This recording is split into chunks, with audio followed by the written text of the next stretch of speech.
Assalamualaikum Bu Yanti. Waalaikumsalam Bu Lela. Apa kabar hari ini? Alhamdulillah Ibu. Ibu sendiri bagaimana Bu? Alhamdulillah, saya juga sehat. Baik. Ya Bu Yanti, hari ini kita akan melakukan praobservasi ya. Iya. Karena Bu Yanti nanti akan melakukan coaching untuk peningkatan kompetensi Bu Yanti sebagai coach.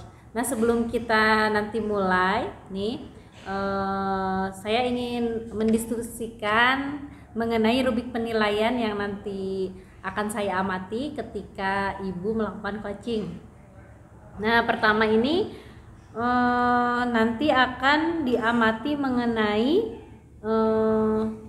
alur tirta yang akan dilakukan. Apakah Ibu nanti sudah bisa menyampaikan pertanyaan yang berbobot, kemudian Ibu juga apakah nanti hadir penuh gitu ya, kemudian bisa mendengarkan secara aktif. Nanti juga saya memperhatikan dari apakah respon dari coach terhadap pertanyaan yang Ibu berikan. Begitu ya Bu ya. Jadi harapannya nanti Ibu bisa mengembangkan prinsip coaching, yaitu kemitraan, proses kreatif, dan juga memaksimalkan potensi yang ada dari coaching. Baik Ibu, terima kasih. Ya, berarti sudah jelas ya Jelas. mengenai rubrik penilaian yang nanti akan dilakukan. Kemudian nih Bu Yanti, menurut Bu Yanti kompetensi coaching apa yang ingin dikembangkan oleh Bu Yanti? Iya, terima kasih Bu atas bimbingannya ya Bu. Saya ingin Ibu membimbing saya dalam meningkatkan kemampuan mengajukan pertanyaan yang bermakna Bu. Ya, baik. Bagi coach gitu. Oh ya, jadi Ibu ingin meningkatkan kemampuan untuk bertanya kepada coach itu yang berbobot, bermakna begitu ya, Iya. sehingga bisa mengarahkan coach. Iya. Baik, kalau misalnya secara spesifik karena satu kompetensi itu yang Ibu harapkan, apakah ada yang lainnya yang lebih khusus, lebih spesifik yang ingin Ibu kuasai? Selain itu saya juga ingin menjadi pendengar yang aktif dan ingin ketika melakukan coaching itu kehadiran penuh. Oh, baik. Iya. Seperti itu ya. Jadi berarti kalau di total ada 3 atau yang lebih khusus nih yang 2 terakhir ini? Yang lebih khusus mungkin lebih kepada mengajukan pertanyaan yang bermakna. Baik. Dari 3 itu. Ya, poin utamanya mengajukan pertanyaan yang bermakna ya Iya. untuk coaching. Kemampuannya. Ya, baik. Sejauh ini tingkat kemampuan Ibu dalam melakukan coaching tuh di kompetensi yang diharapkan itu sudah sejauh mana Bu? Kalau yang saya rasakan sekarang, kemampuan saya dalam mengajukan pertanyaan yang bermakna bagi coach itu masih belum mendalam ya. Jadi mungkin masih kalau kayak makanan masih luar-luarnya saja. Jadi saya ingin ada peningkatan gitu ketika menggali pertanyaan bagi coach sehingga bisa memberikan solusi yang lebih tepat kepada coach. Baik, jadi mengenai kedalaman pertanyaan ya Bu ya? Iya. Nah, apa nih tujuan indikator ketercapaiannya pengembangan yang Ibu ingin harapkan tadi itu? Ya, harapan saya ke depannya ada peningkatan, ada perkembangan dalam kemampuan saya dalam mengajukan pertanyaan yang bermakna, karena hal ini juga ketika kita kaitkan di dalam pembelajaran di kelas, nah ini juga akan bermanfaat bagi murid. Ya, betul. Baik Bu, ini kegiatan kita praobservasi sepertinya cukup ya. Baik, untuk Ibu mengetahui keadaan awal kita sebelum melakukan coaching. Semoga nanti lancar ya Bu ya dalam melaksanakan coaching. Kemudian nanti kita akan bertemu kembali untuk pasca observasi ya, kita akan berbincang kembali. Terima kasih Bu Yanti. Sama-sama. Selamat melaksanakan coaching. Sama-sama Ibu, terima kasih atas waktunya. Iya. Assalamualaikum Bu Yugi. Bu Yugi apa kabar? Waalaikumsalam warahmatullahi wabarakatuh. Alhamdulillah Bu. Iya. Bu Yugi, ngomong-ngomong apa sih yang akan Ibu bicarakan pada pertemuan hari ini? Baik Bu, terima kasih nih sebelumnya Ibu sudah bersedia hadir di sini ya gitu. Ya Bu, sebetulnya ada yang ingin saya sampaikan terkait kegiatan pembelajaran. Yang saya rasakan sebulan terakhir ini untuk pembelajaran di kelas saya khususnya IPAS, karena di saya itu ada pembagian mata pelajaran ya. Nah, kebetulan IPAS itu dipegang oleh rekan sejawat lainnya. Nah, yang saya rasakan untuk sampai dengan saat ini tuh ternyata menjadi catatan sendiri. Artinya gini, anak-anak merasa terbebani dengan hal baru seperti itu. Sebetulnya bukan hal baru, cuman mungkin dalam bentuknya yang berbeda. Nah, jadi Bu, kalau dalam kegiatan pembelajaran kadang kita itu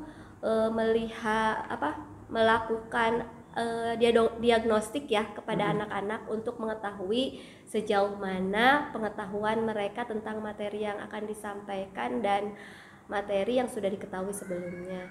Nah, teman saya ini dia melakukan analisis diagnostik itu selalu dengan menggunakan LK.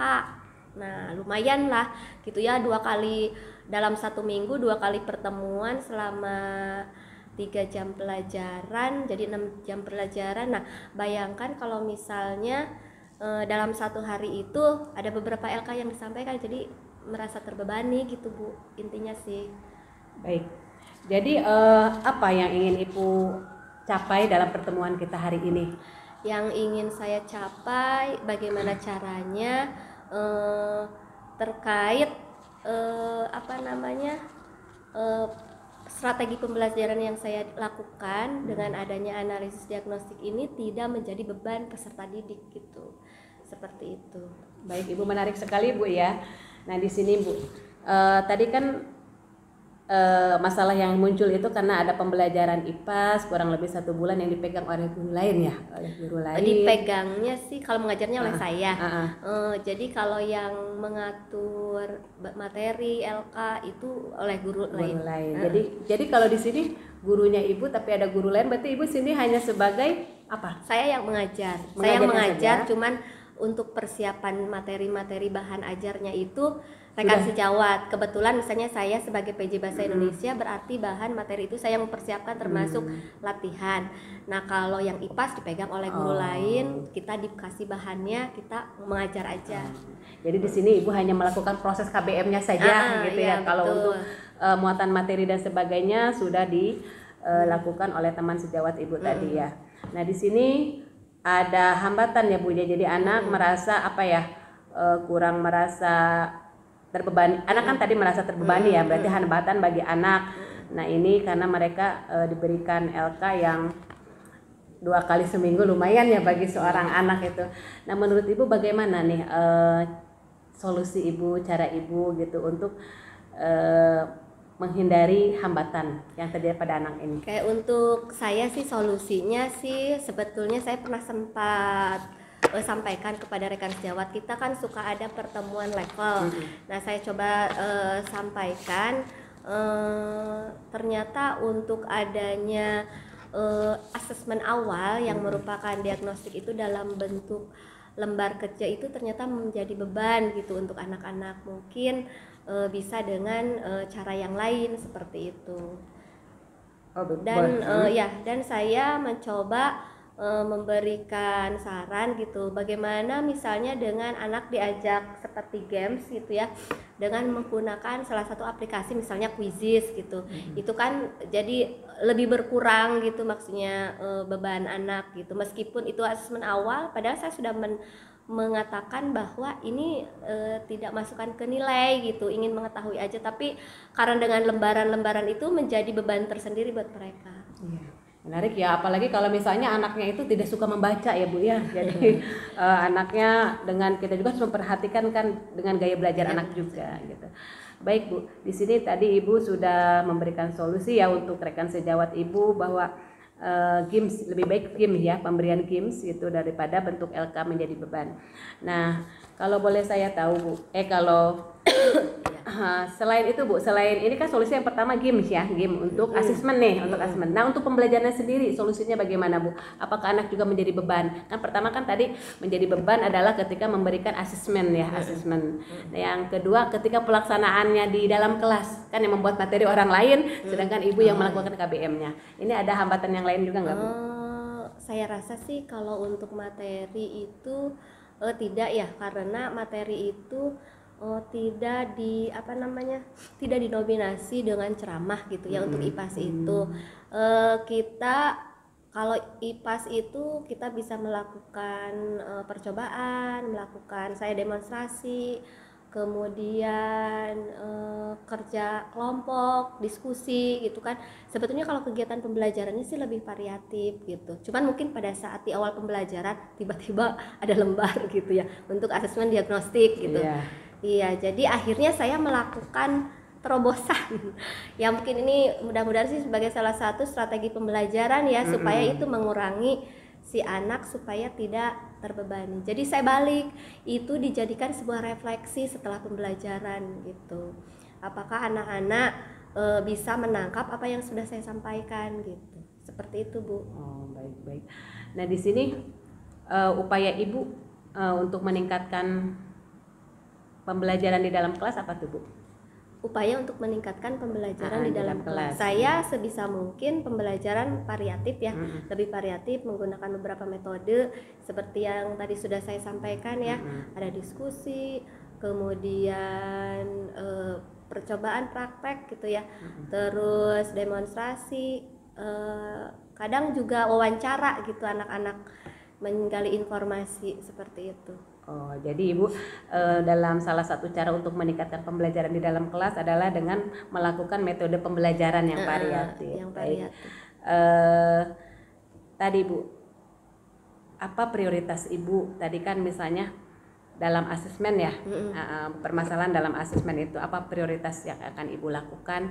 Apakah tadi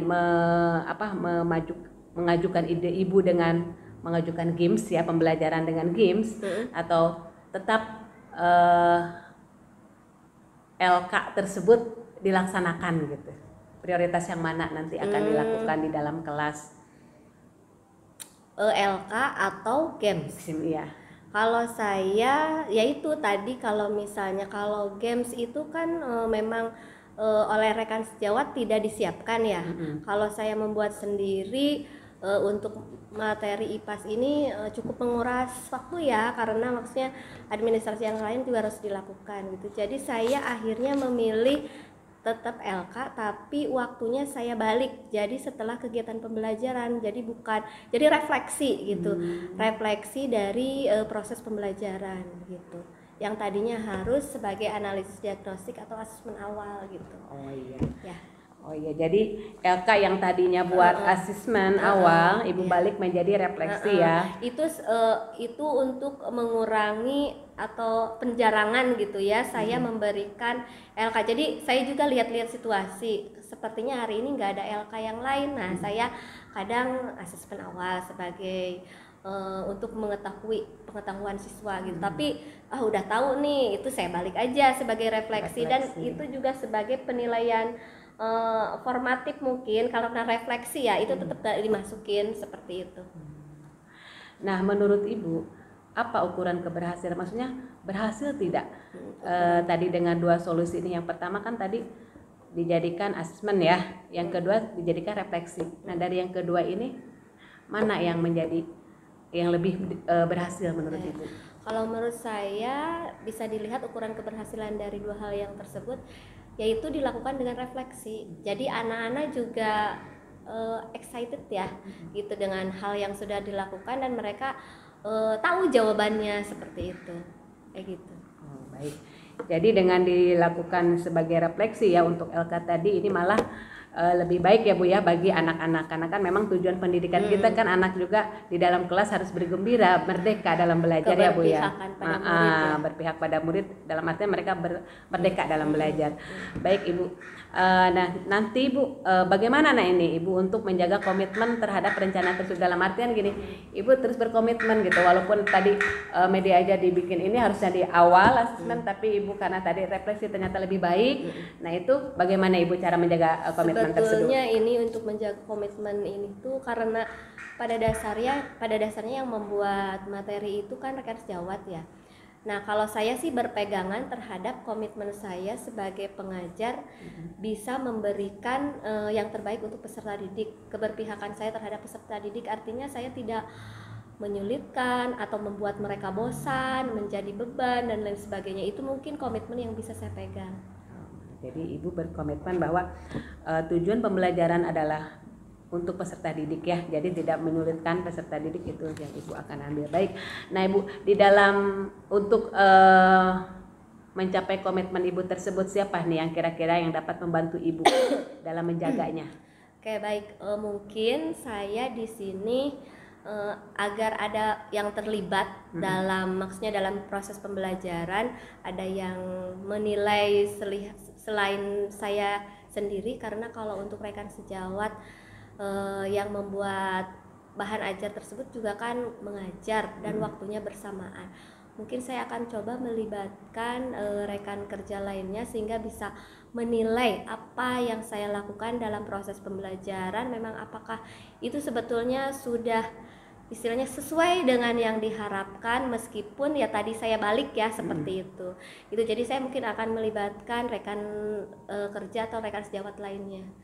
Seperti itu, Bu. Jadi Ibu akan berkolaborasi dengan rekan sejawat lainnya, karena yang rekan sejawat guru IPAS tersebut bersamaan mengajarnya, seperti itu ya Bu ya.